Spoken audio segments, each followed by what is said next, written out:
The most interesting scientist I ever heard of, Tycho Brahe.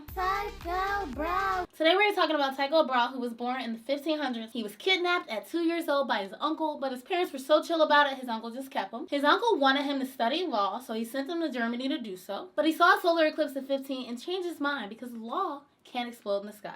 While studying astronomy, he got his nose chopped off in a duel in the dark over mathematics. I don't know what type of mathematics they were doing back then, but okay. He went and got a brass nose that he swapped out for gold or silver on special occasions when he was feeling fancy and when he wanted to show out on everyone. And he would just glue the nose to his face, so I'm not sure what type of glue it was. Did he have to glue it on every morning? Did he have to take it off for a shower? Was it heavy? This is the main question I have. I need to know this. He began studying astronomy, and he stared at the sky so often that he noticed when a supernova appeared, which was groundbreaking at the time because everyone thought the stars were fixed and they didn't move. They're dumb as fuck back then. His discoveries made him a rock star, and he had countless countries wanting to scoop him up. They want a little piece of Tycho. So the king of Denmark enticed him by giving him a whole island equipped with a castle. Something light to sweeten the deal. Take this castle, take this island. He built an observatory and wrote down everything he saw. His calculations were more accurate than the ones he studied in the book. He was looking at them with the naked eye. Imagine trying to stare at the sky now. 20 seconds in, you reach for your phone.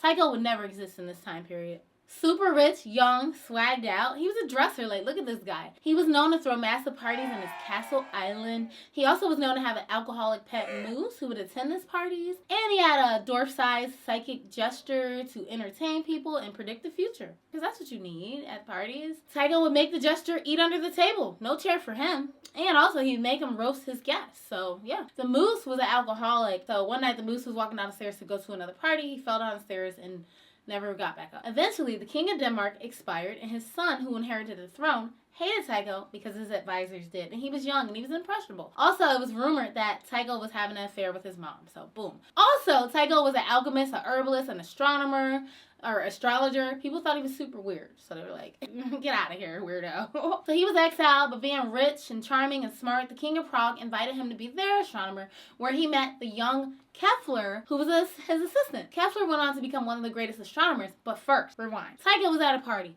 drinking a lot like he did, and he refused to use the bathroom when he had to because it was a breach of etiquette. You can't leave the table before the host. Everyone knows that. Don't do that. When he went home, he couldn't pee, and he was in pain for 11 days, and his bladder exploded, and then that was that. Since Tycho was dating a commoner, he couldn't marry her or he would lose his status. So when he died, Kepler took advantage of the fact that Tycho's wife and kids were commoners and couldn't inherit any of his work, and he took his top secret observations to become a top astrologer.